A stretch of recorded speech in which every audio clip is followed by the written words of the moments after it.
Hello, friends. I'm constantly working on my content, fixing mistakes, and making it more interesting. So expect the stories to get better and better. Don't forget to support me with a like and a subscription. It's very important to me. Enjoy watching. The first time I saw the guy in the gray hoodie, he was just standing by the snack table, not eating anything. It was Jake's party, out at his uncle's lake house in Michigan. The place was packed. I was there with my friend Derek. We were seniors. It was supposed to be our last big blowout before graduation. I nudged Derek and pointed with my chin. "You know that guy?" Derek squinted through the crowd. "Nope, maybe a friend of Jake's cousin?" He looked older than us, not by much, but enough. His hair was kinda long, dirty blonde. The hoodie was plain, no logos. He wasn't talking to anyone.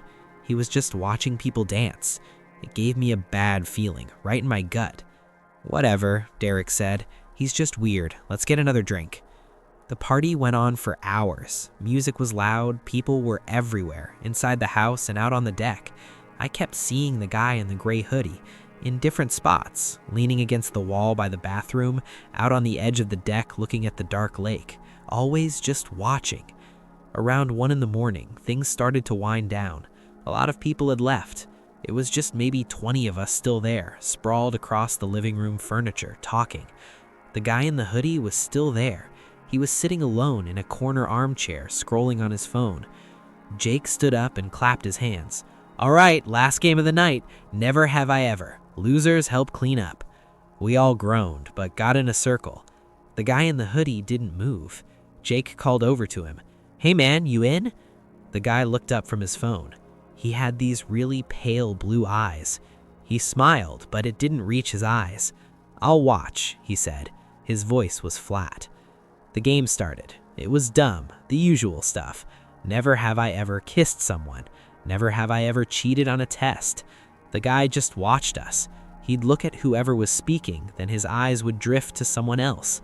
It felt like he was memorizing faces. My turn came. I said, "Never have I ever gotten a tattoo." A few people drank.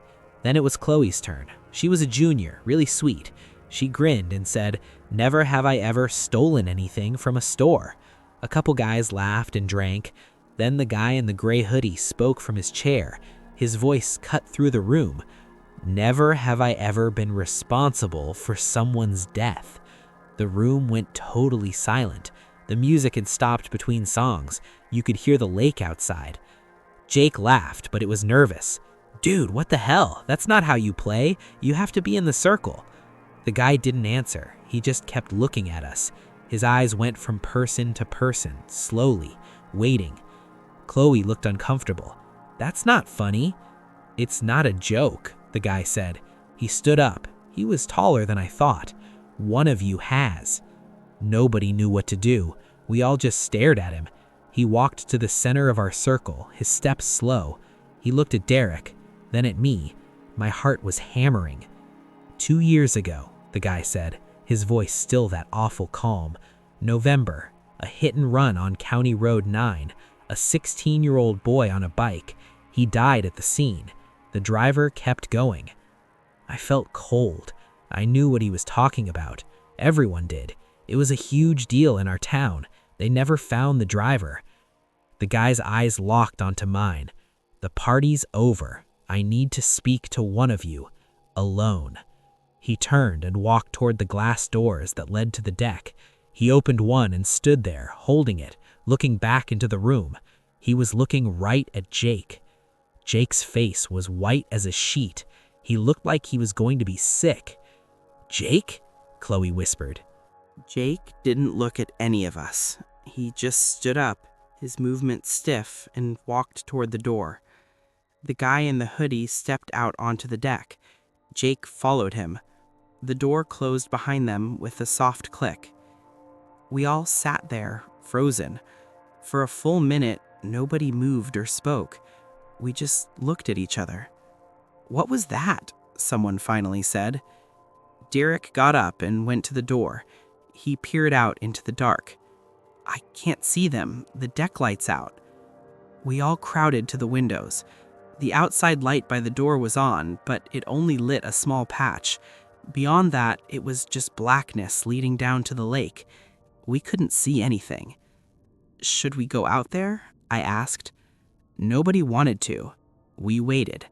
5 minutes. Nothing. "This is stupid," Derek said.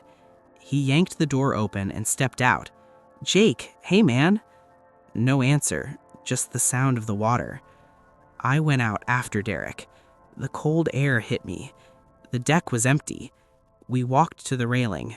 The wooden stairs led down to the narrow beach. "There," Derek whispered. Down by the water's edge, under the moonlight, we saw one person. It was the guy in the gray hoodie. He was standing perfectly still, facing the lake. Jake was nowhere. "Hey," Derek yelled, his voice cracking. "Where's Jake?" The guy in the gray hoodie turned his head, just slightly.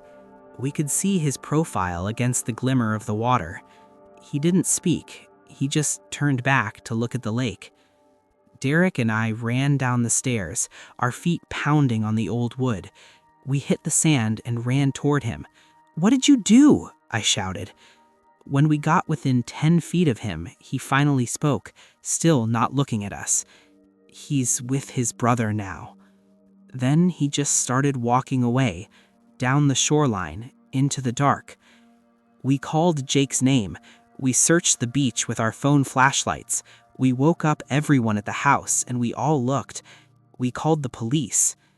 They found Jake's body in the lake at dawn, caught in some reeds near the old dock. The police said it was an accidental drowning. He'd had a lot to drink. He must have fallen in. They asked us about the guy in the gray hoodie. We all described him. They checked with Jake's family. Jake didn't have a brother. He was an only child. But I looked it up later. That boy who died on the bike 2 years ago, his name was Evan. He had an older brother. The report said the brother was away at college out of state when it happened. He was studying engineering. The police never found the guy in the gray hoodie. They said he was probably just some random creep who left before anything happened. Case closed. But I know what I heard, and I think about it every time I see a lonely road at night. The brother came back. He figured it out. He came to the party to find the one person responsible, and he made sure Jake answered the question. Never have I ever been responsible for someone's death. Jake didn't drink that night, but he answered. We only went to the party in the old Thompson house because someone said they'd seen a famous YouTuber there. It was a lie. The house was on the edge of town, one of those places that had been empty for years. The bank owned it. Kids partied there sometimes. My cousin Mark was visiting from California. He wanted to see real Midwest life, so I took him. We pulled up and the place was already rocking. You could hear bass thumping from the outside. Windows were lit up on the first floor. We went in through the back door. It was the usual mess. Cans everywhere, people dancing in the dusty living room. Mark looked around and grinned. "This is more like it," he shouted over the music. We got some drinks and just hung out, talking to people from school. After about an hour, I noticed something weird. The party wasn't getting bigger, it was getting smaller. Groups of people would head upstairs to check the place out and wouldn't come back down. I mentioned it to Mark. He shrugged. Maybe there's a better party upstairs. A guy I kinda knew, Ben, came down the stairs. He looked pale. He walked straight past me, heading for the back door. "Hey Ben," I called. "What's up?" He acted like he didn't hear me. He just pushed through the crowd and left. Mark nudged me. "See, they're all leaving. Let's go see what's up there before it's over." The staircase was at the front of the house. It was dark. The music from below faded as we went up. The second floor hallway had a few people in it, but they were all just standing, leaning against walls, looking at their phones. No one was talking. "This is lame," Mark whispered. At the end of the hall, there was an open door with a flickering blue light coming from it, like a TV screen. We walked toward it. The people in the hall watched us go, their faces blank. The room was a big master bedroom, empty of furniture. In the middle of the floor was a small portable projector, the kind you plug into a phone. It was projecting a video onto the bare wall. About 10 people were sitting on the floor, watching it silently. The video showed security camera footage, black and white, kind of grainy. It was a view of a suburban street at night. A car was parked under a streetlight. A driver's side door opened. A guy got out. He was wearing a hoodie. He walked up the driveway of the house the car was parked near. He disappeared from the frame. The footage cut to a different camera view, a living room interior. The same guy was in the living room now. He was holding a baseball bat. A woman walked into the room. She saw him and froze. The video had no sound. I felt sick. This wasn't a movie. This looked real. The footage cut again, back to the street view. The guy was running back to his car. He got in and sped off. The timestamp in the corner of the video read a date from 3 years ago. The projector stopped. The blue light went out, leaving the room dark except for the hallway light behind us. One of the guys sitting on the floor stood up. He was tall, with short brown hair. I recognized him. His name was Ryan. He was a year ahead of me in school. His dad was a cop. Ryan looked at everyone in the room. "That was my house," he said, his voice quiet. "The woman was my mom. She survived. She's in a wheelchair now. They never found the guy." Nobody said anything. The air was thick. "But I found him," Ryan said. He wasn't talking to the room anymore. He was looking at a guy sitting against the far wall, a guy I'd seen around. He played JV baseball. He was just sitting there, staring at the blank wall, shaking his head slowly. "No," the baseball player whispered. It's not me." Ryan pulled out his phone. He tapped it and the projector came back on. This time it was a still image, a freeze frame from the street camera. It was zoomed in on the driver's face as he got out of the car. The hood was down. It was blurry, but you could make out the features, the jawline, the hair. It was him, the baseball player. He looked younger, but it was him. "Your parents moved here a year after it happened," Ryan said, taking a step forward. "Fresh start, right? Changed your last name, but you kept the same car, a 2012 Honda Civic, silver. I ran the plates from the old police report. They match." The guy on the floor started to cry. "I was high. I didn't know what I was doing. I was scared." Ryan didn't yell. He just stared. "You took my mom's legs. You took my dad. He left because he couldn't handle it. You took my family." The rest of us were statues. We couldn't move. This wasn't a party anymore. This was something else. Ryan looked around at all of us. "You're all witnesses now. You saw the tape. You heard him confess." Then he looked back at the sobbing guy on the floor. "The police couldn't do it, so I did. I found you. Now everyone knows." Ryan walked out of the room. He just left. Slowly, the other people in the room got up and filed out, avoiding looking at the guy on the floor. Mark and I were the last ones left, besides him. The baseball player looked up at us, his face a mess of tears. "Please," he said, "you have to understand." We didn't say a word. We turned and walked out, down the stairs, through the now empty first floor. The party was completely over. Everyone was gone. We heard about it on the news 2 days later. The baseball player, his name was Tyler, had been arrested. Anonymous tips had been sent to the police, along with digital files of the security footage. His car had been impounded for evidence testing. The news said it was a breakthrough in a cold case. They never mentioned Ryan. They never mentioned the party. They just said new evidence had come to light. I saw Ryan in the hall at school a week later. He looked right through me, like I was a ghost. I wanted to ask him how he got the footage, how he planned the whole thing, how he got everyone to leave so only the witnesses were left upstairs. But I didn't. I just kept walking. Because sometimes justice doesn't come from a courtroom. It comes from a projector in an empty house and the silent judgment of a dozen teenagers who can never forget what they saw. It was supposed to be the ultimate party, a manhunt game in the redwood forests north of San Francisco at midnight. 2 teams, hunters and prey. The winners got $1,000, pooled together by everyone who played. My friend Leo knew the guy organizing it, so we drove up from the city. The meeting point was an old logging road. There were about 30 of us, all guys, all buzzed on adrenaline and whatever we'd drunk in the cars. The organizer was a dude named Vince. He was maybe 25. He had headlamps and walkie-talkies for the hunter team. "Rules are simple," Vince said, his voice echoing in the cold dark. "Prey team gets a 15-minute head start. They have to get to the old ranger station 2 miles east. Hunters track them down using these." He held up the walkies. "Tag them, and they're out. If even one member of the prey team makes it to the station by 3 a.m., the prey wins the pot." Leo and I were on the hunter team. We got our headlamps and a walkie. The prey team took off into the trees, their flashlight beams bobbing and disappearing into the pines. 15 minutes later, Vince gave the signal. "Hunters, go. Channel 4. Keep your comms clear unless you see something." We all spread out. The forest was huge and silent. Our headlamps cut through the fog, making everything look like a tunnel.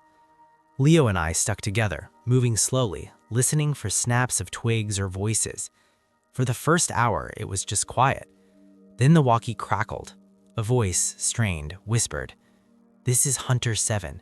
I've got movement near the creek bed, northwest of my position." Vince's voice came back, calm. "Acknowledge, Hunter 7. Converge on that area." We started heading northwest. The walkie crackled again a few minutes later. It was a different voice, Hunter 3. He sounded out of breath. "I see Hunter 7's light. He's down. I repeat, Hunter 7 is on the ground. His light is just lying there." A chill went through me that had nothing to do with the cold. Leah looked at me, his eyes wide in the glow of our headlamps. Vince's voice came on, sharper now. "Hunter 3, approach with caution. It could be a trick by the prey team. Everyone else continue sweep." We kept moving. The fun was gone. This felt wrong. Another 10 minutes passed. Then we heard a scream. It wasn't loud, it was cut off fast, but it was close. Leo grabbed my arm. "That was right over there." We ran toward the sound, our lights swinging wildly. We found a small clearing. There was a backpack on the ground, a broken headlamp, no person. My walkie hissed. It was Vince. "All hunters, this is Vince. The game is compromised. An intruder is in the zone. I repeat, someone not part of the game is in the forest. Return to base camp immediately. Do not engage. Run." The fear was instant and metallic in my mouth. We weren't playing a game anymore. We were being hunted for real. We turned and ran back the way we thought we came.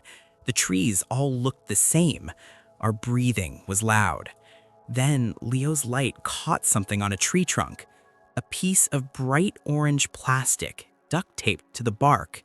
An arrow, pointing left. "That's not ours," I panted. We heard footsteps crashing through the brush to our right. We froze.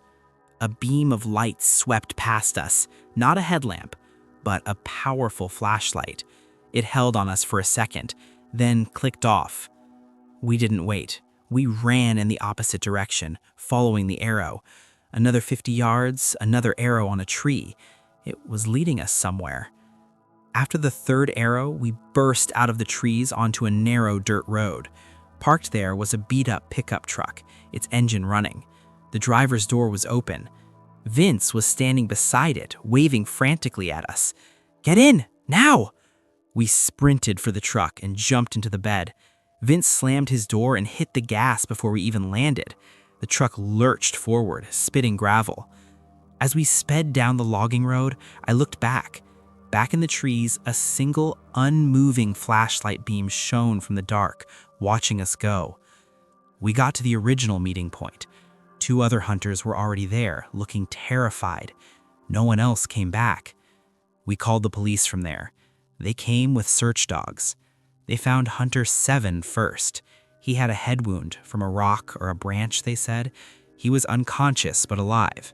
They found Hunter 3 an hour later, hiding in a hollowed-out redwood, in shock, couldn't speak. They never found the rest. 4 guys from the prey team just vanished. No trace. The police search went on for a week. They said maybe they got lost, fell down a ravine, or just ran and kept running. But I knew, and Vince knew. The police questioned Vince hard. Where did he get the idea? Who knew about the game? He broke down and told them the truth. He'd done this twice before, in other states, Oregon, Washington. It was an underground thing, a high-stakes game for thrill seekers. He'd post on dark forums, organize it, collect the money. It always went fine. But this time, he said, someone else had posted in the forum thread, a reply to his instructions. It just said, "I'll play too." Vince thought it was just another player, a weirdo. He was wrong. At the very end of the police investigation, a forest ranger found something. Deep in the woods, near where we'd been playing, nailed to a tree at eye level was a small wooden sign, hand-carved. It looked old, but the wood was fresh. It had a tally on it, 4 vertical lines, and below them, 1 fresh, new 5th line. The ranger said it was probably just some kid's prank, but the police photos showed it clearly. Under the tally marks, 2 words were carved in clumsy, deep letters. Game Master. We weren't the first game he'd joined, and the 4 missing guys, they weren't lost. They were points on his scoreboard. And he's still out there, in some other forest, waiting for the next group of stupid kids to announce they're playing a game in his woods. The invitation said the last party, and it was texted from a number nobody recognized, but it had the address for the old Miller grain silo on the outskirts of town, and it said there'd be free beer and a live DJ. In a rural Texas town where nothing happens, that's all it takes. I went with my buddy Pete. The silo was a huge rusted cylinder that hadn't been used in decades. Someone had dragged generators out there. Colored lights were strung up inside, casting weird shadows on the curved metal walls. Music boomed, echoing like crazy. There were maybe 40 people dancing in the dirt floor. Things felt off from the start. The DJ was just a laptop and speakers on a folding table. No one was running it. The playlist just ran on its own. And the beer was all the same cheap brand, just stacked in ice-filled trash cans. No one knew who brought it. Pete didn't care. Free is free, he said, cracking one open. I saw a girl I knew from algebra, Sarah. She was standing off to the side, not dancing, just looking around with a worried face. I went over to her. "You know who's throwing this?" I asked. She shook her head. "No. But my friend Beth came out here earlier to help set up. She texted me the address. Now she's not answering her phone." That settled it for me. Let's find her and get out of here. We started asking around. No one had seen Beth. No one knew who organized the party. Everyone had just gotten the same text or heard from a friend. It was a party that threw itself. Then the music stopped. The sudden silence was worse than the noise. It left a ringing in your ears. Everyone stopped talking. We all just stood there in the colored lights looking at each other. A voice came over the speaker system. It was a recorded voice, robotic like a text-to-speech program. "Welcome. You are here for the final social experiment. The doors are now locked." People rushed to the small metal door we'd come in through. It was a heavy industrial thing. It was shut. 2 big guys threw their shoulders against it. It didn't budge. It sounded like something heavy was pushed against the outside. Panic started, quiet at first. Then the robotic voice spoke again. "Do not be alarmed. This is a test of group dynamics. In 5 minutes, a harmless aerosol will be released into the silo. It is a mild sedative. It will cause you to fall asleep. When you wake, you will be outside. The experiment will be over. This couldn't be happening. People were screaming, pounding on the walls. The silo was solid metal. High above us were old catwalks, but no windows, no other doors. Pete grabbed my arm, his face white. What do we do? Sarah was crying. Beth, she must have already been part of the experiment. A hissing sound started. It came from vents high up on the walls that I hadn't noticed before. A fine white mist began to spray into the air, drifting down through the colored lights. Someone yelled, "Climb! Get above it!" A few guys started scrambling up the old metal ladder riveted to the wall, leading to the catwalks. Pete and I pulled Sarah toward it. We were maybe the 6th group up. The ladder was rusty and shook under our weight. Below us, chaos. People were coughing, crying, sliding to the ground. The mist was filling the silo like a fog. We reached the first catwalk about 30 feet up. The mist was already up to our knees here, rising fast. We could see the guys who climbed first were going higher to the next level. "We have to keep going," I shouted. We climbed another ladder to the next catwalk, and another. We were maybe 100 feet up now, near the top of the silo. The mist was below us, a swirling, glowing cloud under the party lights. We could see shapes of people lying still on the ground. There were 8 of us on the top catwalk. We were all gasping, terrified. One of the guys, Travis, had his phone out. No service, no freaking service. We waited, trapped. The mist just hung there, covering the entire floor below. Then the big metal door at ground level creaked open. From our bird's eye view, we saw it swing inward. Figures walked in. They wore dark clothes and full-face gas masks. They moved methodically, walking among the sleeping kids. They weren't checking pulses. They weren't helping. They were taking things. Wallets, phones, watches, jewelry. They dropped everything into black duffel bags. One of the figures stopped, looked down at a kid, then gestured to another. That second figure pulled something from their belt. It wasn't a wallet. It was a syringe. He leaned over, did something quick, and moved on. Travis made a choked sound next to me. We all understood this wasn't an experiment.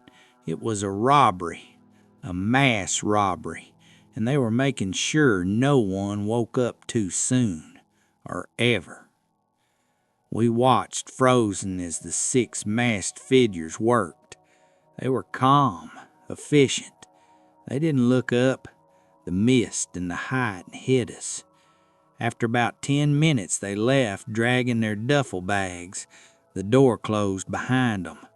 A minute later, we heard vehicles start up and drive away. The mist slowly began to clear, sinking, dissipating. The hissing from the vents had stopped. We climbed down, our hands slippery with sweat. The air at the bottom was still tinged with a chemical smell. People were asleep, sprawled everywhere. We checked for pulses. Everyone had one. They were breathing. We found Beth near the speakers. She was asleep like the others. In her hand was her phone. The screen cracked. We couldn't wake her. We called 911 as soon as we got outside. Ambulances came. Police came. They took everyone to the hospital. They called it a mass poisoning with an unknown substance. They said it was linked to a string of robberies across 3 counties. The thieves would gas whole houses, rob them, and leave. They never caught them. Most people woke up after a day or two, confused with headaches, but okay. Their stuff was gone. Beth didn't wake up for a week. When she did, she had no memory of the last month. The doctor said the drug they used, combined with whatever was in the syringe, caused severe amnesia. She didn't remember sending the text. She didn't remember going to the silo. The police said she was probably targeted, tricked into sending the invite to get a crowd, bait. They closed the case after a few months. Just another awful random crime. But I can't forget the view from above, the calm way they moved through us, like we were nothing, a resource to be harvested. They didn't see people. They saw wallets and phones and obstacles to be put down. The scariest part wasn't the gas. It was the efficiency, the planning. They knew exactly how to get 40 kids in one place and exactly how to put them all to sleep. And for what? A few phones and some cash? It showed me how cheap a party can be and how expensive the price of admission really is. My girlfriend Mia lived on this beautiful, remote stretch of the Oregon coast. Her parents were away for the weekend, so she threw a small bonfire party. Just 10 of us. It was perfect. Cold sand, huge logs to sit on, the sound of the waves. We had a fire going in a pit someone had dug years ago. Things got weird when we realized we had 11 people. I counted twice. Mia, me, her two friends Chloe and Dana, my friends from work Josh and Kevin, and then a couple Mia knew from college, Sam and Liz. That was 8. Then there was a guy named Paul who came with Kevin, 9, and a quiet girl named Abby who was friends with Chloe, 10. But when I looked around the circle, lit by the fire, I saw 11 silhouettes. I leaned over to Mia. "Who's that guy next to Josh?" She squinted. "I thought he came with you." I didn't know him. He was just sitting there, on the edge of the group, wearing a dark jacket. He wasn't talking to anyone. He was just staring into the fire. "Must be a +1 of someone," Mia whispered. "Whatever." The party went on. We talked, laughed. The stranger didn't join in. Every time I looked over, he was just watching. Not the fire. He was watching us. His eyes would move from person to person, slowly, like he was checking us off a list. After a while, Josh stood up. "I'm freezing. I'm gonna grab my hoodie from the car. Anyone want anything from the cooler up there?" A few people called out for beers. Josh trudged up the path through the tall grass that led to the cliff-top parking area above the beach.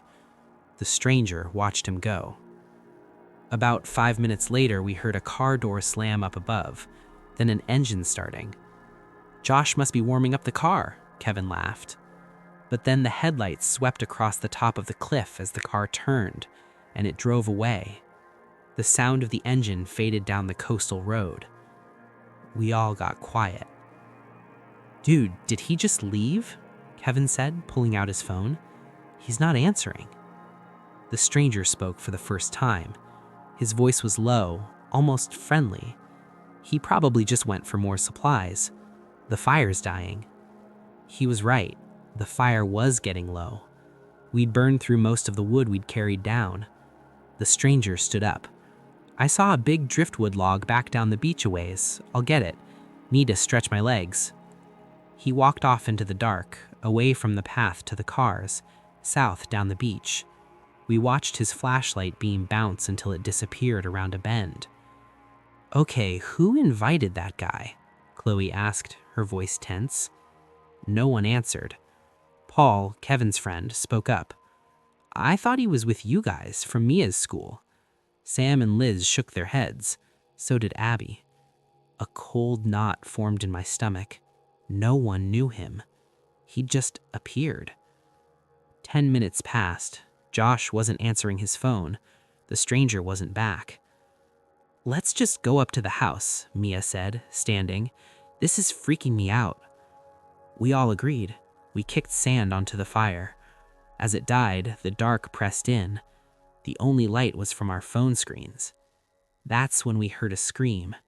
It came from down the beach in the direction the stranger had gone. It was a short, sharp sound, swallowed by the waves. We froze. Then Abby started crying. That was a girl's scream. We huddled together. We have to get to the cars, now, I said. We moved as a group up the narrow path, a single file line of bobbing phone lights. The grass was taller than our heads. It felt like a tunnel.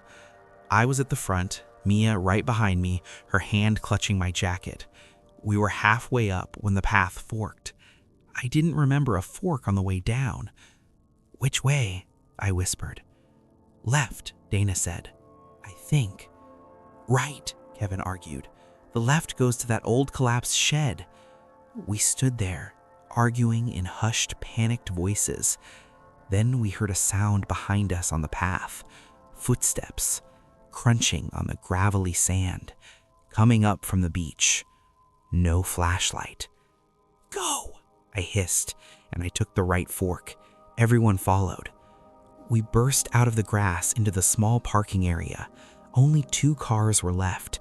Josh's was gone. Mine and Kevin's were there. We ran for them. "Everyone in!" I yelled, hitting the unlock button on my key fob. The lights flashed. Mia, Chloe, Dana, and Abby piled into my SUV. Kevin, Sam, Liz, and Paul got into Kevin's sedan. I turned the key. The engine roared to life. I flipped on the headlights. The beams lit up the parking area, the tall grass, the path opening. The stranger was standing there, at the edge of the light.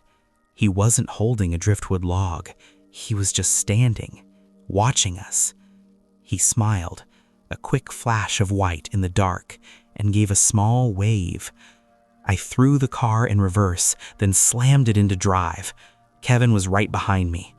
We sped down the winding cliff road toward the main highway.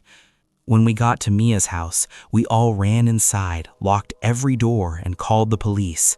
We told them about the stranger, about Josh leaving, about the scream. 2 sheriff's deputies came. They took our statements. They were skeptical. A bonfire party, a missing friend who probably just drove off, a scream you heard over the ocean, a guy no one could identify. It sounded like drunk kids spooking themselves. They went to check the beach. They found the bonfire pit, still smoldering. They found footprints, and they found Abby's friend, Chloe's friend, the quiet girl. They found her a half-mile down the beach, where the stranger had gone for wood. She was lying in a tide pool, unconscious but alive. Hypothermia. She had a bump on her head. She couldn't remember anything. The deputies asked us again, carefully. "You said there were 10 of you. You listed Mia, you, Chloe, Dana, Josh, Kevin, Sam, Liz, Paul, and Abby. That's 10. Who was the 11th? We all looked at each other. We had given him a shape, a voice, a face in the firelight, but no name, no connection. He was a blank space that had walked into our circle. They never found him. They treated it as an attempted assault on Abby, a random crime of opportunity. Case open but cold. Josh showed up at his apartment the next morning. He said he'd gotten a text from an unknown number saying the party was moved to a house in town. He drove there, waited for an hour, got no answer, and went home. He showed the police the text. It came from a burner app, untraceable. The police said the stranger probably sent it to get one of us alone, to isolate someone. But I've gone over it 1,000 times. He was already there when Josh left. He watched Josh go, and then he left us to go down the beach. He couldn't have been in 2 places at once. Unless he wasn't working alone. That's the thought that haunts me. The stranger at the fire wasn't the threat. He was the distraction, the face we all focused on. While we were watching him, someone else was already there, hidden in the tall grass or the dark cliffs. A partner. That's who took Abby. That's who sent the text to Josh. They weren't after our stuff. They were after us, picking us off, testing the herd. And they were so good at it. They only took one. They only needed one that night. Abby recovered, but she moved away a month later. I check every circle of friends now, at every gathering. I count. And if the number is wrong, if there's one more person than there should be, I don't wait. I don't ask questions. I leave. Because the most terrifying person at the party isn't the stranger you don't know. It's the stranger your friend brought, who no one seems to remember inviting, and the friend who swears they came alone. If you liked the story, subscribe and like it, and also write a comment about what topic you would like to hear about.